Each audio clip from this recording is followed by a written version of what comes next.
السلام علیکم ګران شاګردانو الله دې وکړي چې روغ جوړ ویاست. راځو د نن سبق تر نن سبق چې دی هغه بیا هم انګلیش سپیکینګ دپاره جملې دي. د انګریزي سپیکینګ دپاره ډېرې نوې جملې دي، ډېرې په زړه پورې، ډېرې زیاتې روزمره په ورځني کارونو خبرو کې استعمالېدونکې جملې دي. راځئ دا ویډیو تر پایه راسره وګورئ. یوه جمله د صفحات نص په لوړ غږ یې راسره وایاست، تلفظ پروننسیشن یې مو زده کړئ. Did you turn off the tap? آیا تا نلکه بنده کړه؟ This ring is made of gold.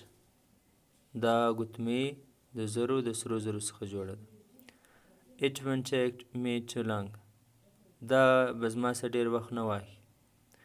You both can't do it. تاسو دواړه دا نشئ کولی. This news cannot be true. دا خبر نشي رښتیا کېدی.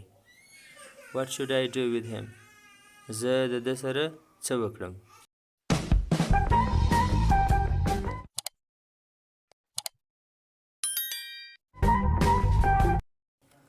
What evidence do you have?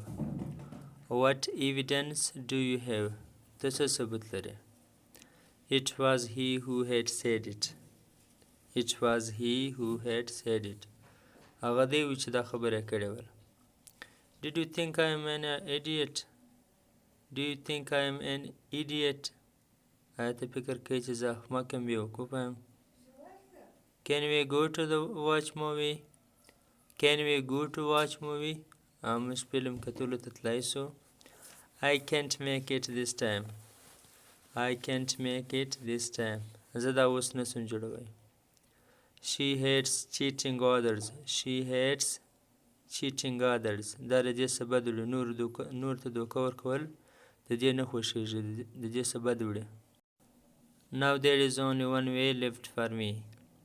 Now there is only one way left for me. اوس زما دپاره یوازې یوه لار پاته ده. Call the bride and the groom please. Call the bride and the groom please. زوم او ناوې راوغواړئ. ناوې او زوم، برایډ معنا ناوې. You have no right to ask me anything. You have no right to ask me anything. ته هېڅ حق نه لرې چې زما څه دې شي پوښتنه وکړې. You should have thought about it earlier. You should have thought about it earlier. تا باید د دې په باره کې وختي فکر کړی وای. I will do whatever you want. I will do whatever you want. زه به هغه څه وکړم چې ته یې غواړې، چې ته څه غواړې هغه به زه وکړم. Why are you getting angry? Why are you getting angry? ته ولې خشمېږې؟ I can't see you like this. I can't see you like this. زه تا دا رقم نسم لیدی، لیدل نه خوښوم. I was working whole night. I was working whole night. ما ټوله شپه کار کوي. You do nothing by yourself. You do nothing by yourself. ته په خپله هیڅ نه کوې. In spring flowers blossom. In spring flowers blossom. په پسرلي کې ګلان غوړېږي. په پسرلي کې. What do they want from me? What do they want from me? دوی زما څه غواړي. How dare you to interrupt me? How dare you to interrupt me? ته څنګه جرأت کوې چې زما په خبرو کې مداخلت وکړې، زما په خبرو کې راکښېږې. Interrupt معنا مداخلت کول. I have seen you somewhere. I have seen you somewhere. ما ته یو ځای لیدلی یې. How would you like to pay? How would you like to pay? ته څه رقم جمع کوې، ته څه رقم ادا کوې، پیسې او داسې شی مې. I saw him going that side. I saw him going that side. ما دې ولید پر هغه خوا روان، پر هغه سایډ روان ولو، هغه طرف ته روان. I apologize on his behalf. I apologize on his behalf. زه د ده پر ځای باندې بخښنه درڅه غواړم، معافي درڅه غواړم. Don't favor him too much. Don't favor him too much. د ده سره ډېر ښه مه کوه، ډېر نیکي مه ورسره کوه. چې موږ وایي دا نه پارځه نه. I saw it with my own eyes. I saw it with my own eyes. دا ما په خپلو سترګو باندې ولیده یا ولیدی. I am like a mother to you. I am like a mother to you. زه داسې یم لکه ستا مور یا موږ چاته وایي ستا ورور یا پلار نه.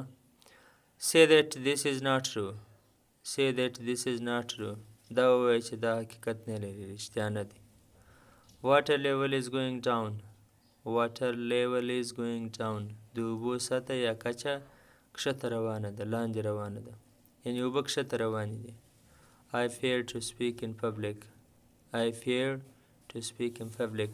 زه چې په عوامو په ولس کې ګایېږم، په خلکو مابینځ کې زه بیریږم، ګبراویږم، یعنې د خلکو په منځ کې زه نسم ګایېدلی. پبلک عوام.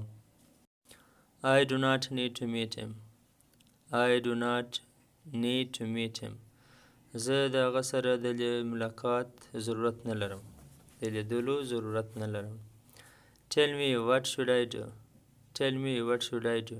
راته ووایه، ته راته ووایه زه څه وکړم، زه باید څه وکړم. Can I borrow your bicycle? Can I borrow your bicycle? آیا زه ستا بایسکل په پور باندې اخیستلی سم؟ او راهول might have a mobile. راهول might have a mobile. کیدای شي راهول موبایل لري ورسره یي. You were saying something. You were saying something. تا یې څه ویله، یې څه خو دې ویل. How can he be a selfish? How can he be a selfish? دی څنګه یو خودغرضه کیدای شي. دا زموږ د نن سبق د انګلیش سپیکینګ دپاره، د انګلیش سپیکینګ د پریکټس دپاره سنټنسز جملې ولې. دا جملې ډېرې بنیادي هم ډېرې اډوانس هم دواړه دي. نو که چیرې ستاسو دا سبق ور سوی وي ویډیو لایک کړئ. او بله خبره دا ده تاسو زموږ د چینل څخه څومره متاثر یاست، څومره ګټه مې جنا اخیسته ده، څومره ګټه لري زموږ چینل ستاسو دپاره څنګه دی. بل دا راته ووایاست څه ډول ګرامر مې خوښ دی، هغه وکیبلري او سنټنسز که بل